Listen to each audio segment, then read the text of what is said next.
Learn to be super successful. Subscribe to my channel, Meathead.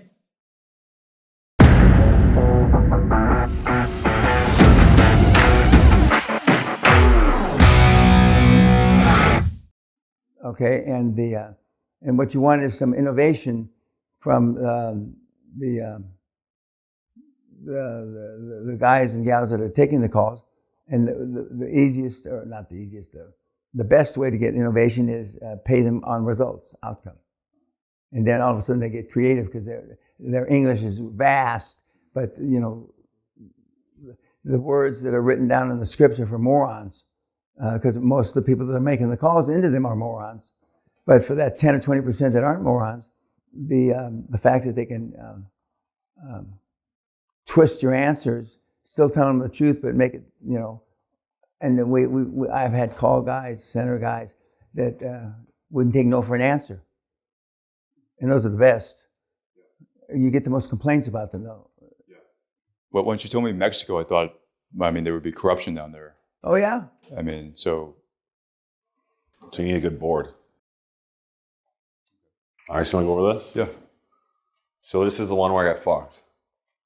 I mean, if I had a good people, like remember we got rid of the CEO and then CFO we have is, okay, someone else kind of stepped in and doing that work now. But so it's a utility construction company. They do underground, pulling cables underground and then do above ground cables as well. So 2021 revenue was 24.9 million, EBITDA was 4.3 million. That's 17.2%. And then it dips down to 13.6% in 2022 because they stopped going after the U.S. emergency outages. So anytime the U.S. utility lost power, they'd call a lot of companies in the U.S. and in Canada to send bucket trucks down there to do work. And it's high margin business. They told me that they didn't want their business to rely on which way the wind blew. So they wanted to focus on getting more longer term contracts in a city where it's a knife fight to the bottom, the margins are shit. So they sacrifice their profits to get more security, I guess, but I don't know, whatever. And the CFO, so what we should have done is our people should have asked for their internals to find out exactly what their trailing 12 months EBITDA was, because that's what our offers are always based on, the trailing 12 months. And so that we could tell them exactly what the numbers told us and make them offer based on that. But we took the guy's fucking word who said, oh, our EBITDA is going to be 4.8 million. So we made our offer based on that. And it was 19.2 million, 60% coming from the bank, and then 40% as rolled equity. And terms don't really matter. So we're all excited, motivated seller, pretty big, good sized deal. The business looks good. They have very good branding. They have like beautiful facilities, everything like that. Then we get KPMG. We kind of paid KPMG to come in to do the quality of earnings, and they figure out that the trailing 12 months EBITDA is actually 1.75 million. That any fucking financial person worth anything could figure this out on their own in fucking 2 minutes. But we had to pay all this money to get the professionals to come in and tell us. And so because of that, our offer went down to 4 times this number, and that's a big difference. It's a very big difference. And they ended up walking on the deal.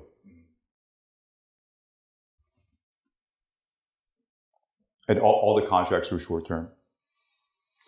So the power outage stuff, it's like, there's like long, like multi-year standing offer. You handle all the stuff within. It's like, if they need, I don't really know the business that well, to be honest with you, but if they need any work in the city that involves utility, there's a list. So you're either ranked first, second, or third. First gets 70% of the work, third gets 20%, third gets 10%. So you have to have guys on site and equipment ready in that province. And that's why they weren't able to do the emergency outage work, because they had to commit to these utilities that they would have a presence there. So if they had trucks down to the US, they would be going against their contract, which they couldn't do. But the US work is, there's a call list that you can get on for all the utilities. And they call, like the big guys are 1, 2, 3, 4. And the Canadian ones are probably 8th or 9th on the list. And when the storm goes out, they make a call to everyone. They say they need 400 bucket trucks.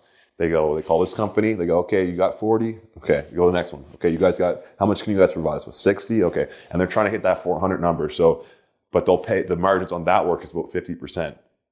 So they stop going after that work because you never know when there's going to be a storm. But with fucking global warming and all that shit, there's storms all the time now. And another thing with the industry is these utilities used to self-perform this work, but because managing manpower is so difficult now, they've all gone towards the more outsourcing their labor. And that's the same with the municipalities, the same with the big telecom companies. Who are they outsourcing it to? These contractors. So like the city of whatever, or of Houston, they would like, I don't know about that city, but back in the day, the big company, or they would hire, or they would employ like hundreds, thousands of these linemen. Now that's not the case because it's really hard to manage them. So they'd rather just have a company that they have to manage instead of all of them, and where the company manages the manpower. And why would they tell you about why they were selling? So the one owner, he was late 50s, and it was more like we pitch a partnership. We got this big, nice board. We come in, they take some chips off the table, and then we can help grow the other 40%. And if you're part of a group and a network of companies, like they have contacts on these emergency power outages, and then we're buying these other companies that have a ton of bucket trucks as well, then through that network, you'd be able to get more work and be able to utilize those. You have access to those trucks where they would rent the trucks from the other company and then be able to go take on that work.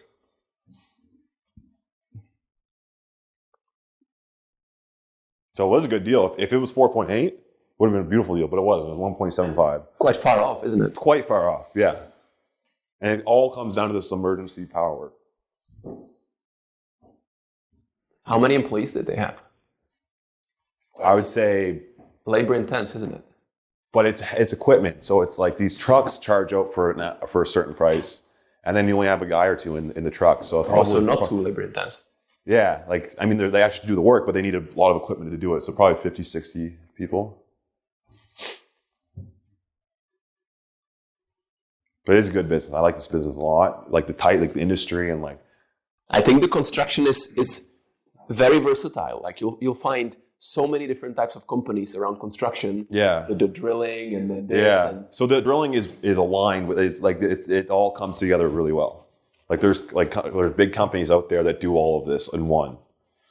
So it's not like we're the first ones trying to do this. does it affect the multiple when it's not a homogeneous business of exact one construction type, but it's different? This is all pretty much one. If it was a painting company and a drilling company, those are two completely different things. But this utility construction space is all the same. And telecom, power, it all comes in as, and then pipeline. So whether you have trucks or drilling machines or you're doing plumbing, like it all comes. If I was doing bulk, like civil construction, that's different. It's complementary, but it's a different thing. Like, so digging giant holes, and we want to be like anyone can do that. This is more it's specialized. It's specialized trade contracting. What were your takeaways from this deal? Don't do business with Chinese people, or don't take them at their word. Like you need to verify everything, and that's with anything though. To be honest, you shouldn't take anyone at their word. Yeah. And make sure your board knows what they're doing, and utilize them as much as possible. And like our approach going into it was like, okay, you're telling us these are your numbers. Okay, we're going to go in and verify it, but we shouldn't be paying KPMG to go in and verify those. We should be able to verify them by ourselves. And then if financing does require quality of earnings, then we can have that KPMG come in. We already have a deal on hand, and we know what the number is, and we're not just guessing. Do you have an audit guy on your board? Yeah. So, and he didn't catch the... No, so he wasn't on the board. I mean... okay. I didn't use them. I had two guys that would be able to do this. Just, I'm kind of forceful at times, and I don't really like listening, and I need to make the mistake on my own, and I wasn't using my board. That's it. I was like, fucking deal, let's go. $25 million revenue, like, let's do this thing, like, go. And I don't listen. So you've signed the LOI on this, but then when it... Yeah, because the LOI is very clear. It's based on the trailing 12 months. It's like, it's this number that you told, it's 4 times this number. but it's subject to. It's actually the trailing 12 months is subject to our quality of earnings by by KPMG or whoever, something along those lines.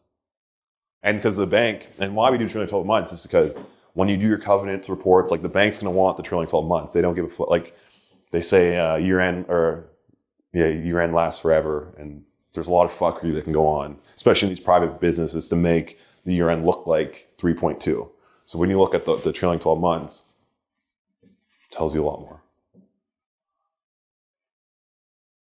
How long did you spend on this deal until you found out that it was shit? Too long, a couple months. I mean, the quality of earnings took a month, I'd say. And I did the legal due diligence at the same time. And we were doing the purchase agreement. That's money. It's money. Yeah. This is a good learning lesson. But delayed fees.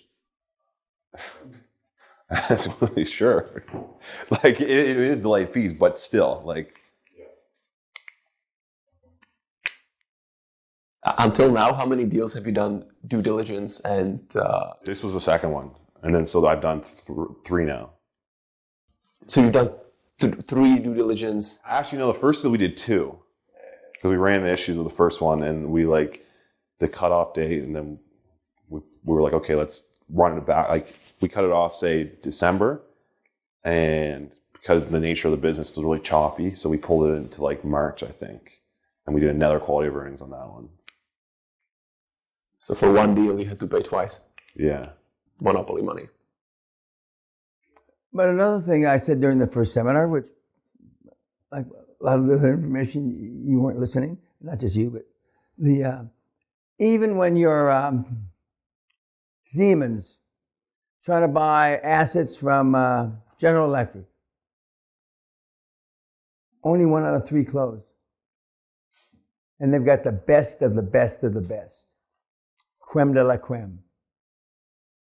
And the guy, if he's buying something from the power division, he's got his balls on the line when he's trying to buy a portion of the power division or the entire power division from General Electric. I mean, it's his career. He's been there 28, 30 years, and there's no room for, failure's not an option. And they still get fucked up. Because you never know. It's like the slum landlord. I came this close, I'll bet you £1 million. I've only done that once and I won, but I would pay the $1 million. But he's done it, and he came over to talk to me when I was at the previous group to this, and I said, the only reason you got a 50-50 chance is because you've done it for 3 years. That's the only reason. Otherwise, 100% you're not going to do it. Because he doesn't know what it is to refit 700 of these, and the toilet porcelain is going to go out of. The government's going to say porcelain gives you cancer in your ass. I mean, something will go wrong. So a big company would do it in stages, like I explained yesterday. So I mean, there's Yeah, because if he shuts it all down and has no money coming in, and then he's doing it, and then the company goes bankrupt that's fucking doing the work, and so many things that could happen, especially I'm going to shut say down this after completely. lunch. I said it before. I said it yesterday. Marcus Bauer lost money 1 year, €1 million, because his subcontractor went bankrupt 3 times. First subcontractor was his uncle. The second contractor was his cousin. And the third contractor was, I forget who. Three bankruptcies of subcontractors is unheard of. And he had more time pressure. Shit happens. I mean, I've been there. I probably wouldn't be coaching right now if Colombia hadn't invaded Brazil. I'd probably be living in Sao Paulo. I might have stayed down there with my drillers. Never come back to my first wife. But what are the odds? Well, a lot of good men stay down there. And I would have to pick of the litter, believe me. You never know. And that's why the model is supposed to be, as I told the first group, and then I just told the second group. The first group, the young guy that came in, the death roll-up guy, and he's going through another case. And he said that it had $500,000 that we could overfinance it. If it didn't have $500,000 that I could overfinance, as Mr. Peña said, I would have walked.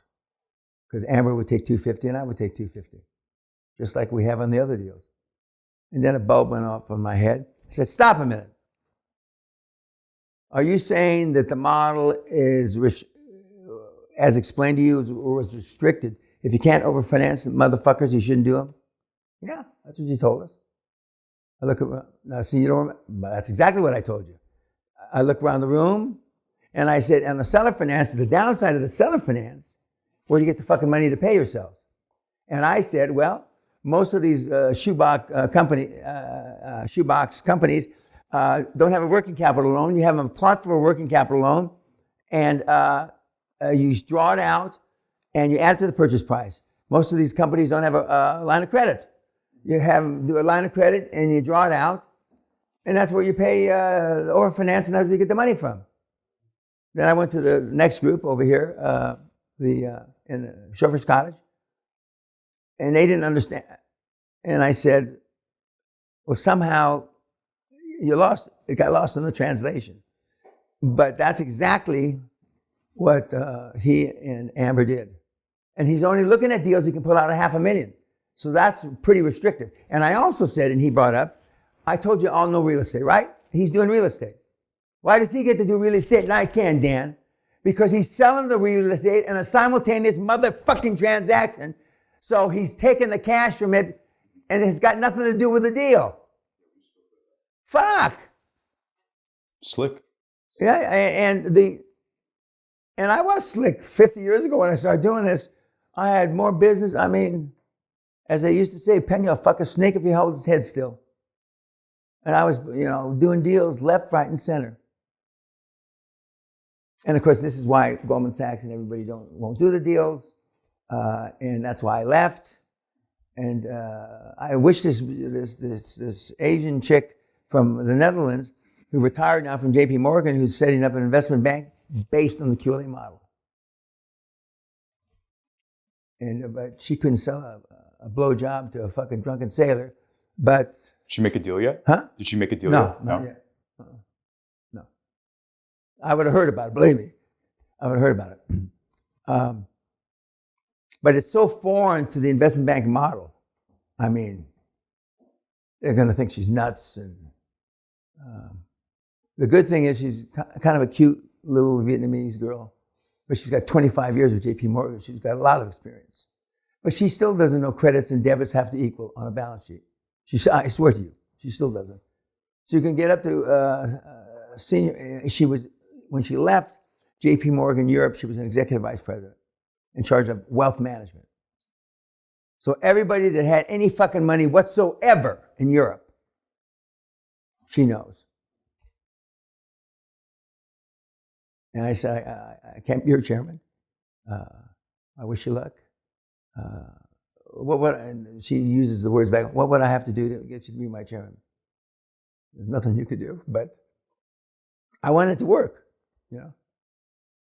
Believe me, nobody more than you and me, I want to see it work. But if she had done a deal, well, she's still putting her board together. And she's got some creme de la creme guys. I mean, a CFO from IMF, former president of World Bank. I mean, she's got some big fucking hitters. And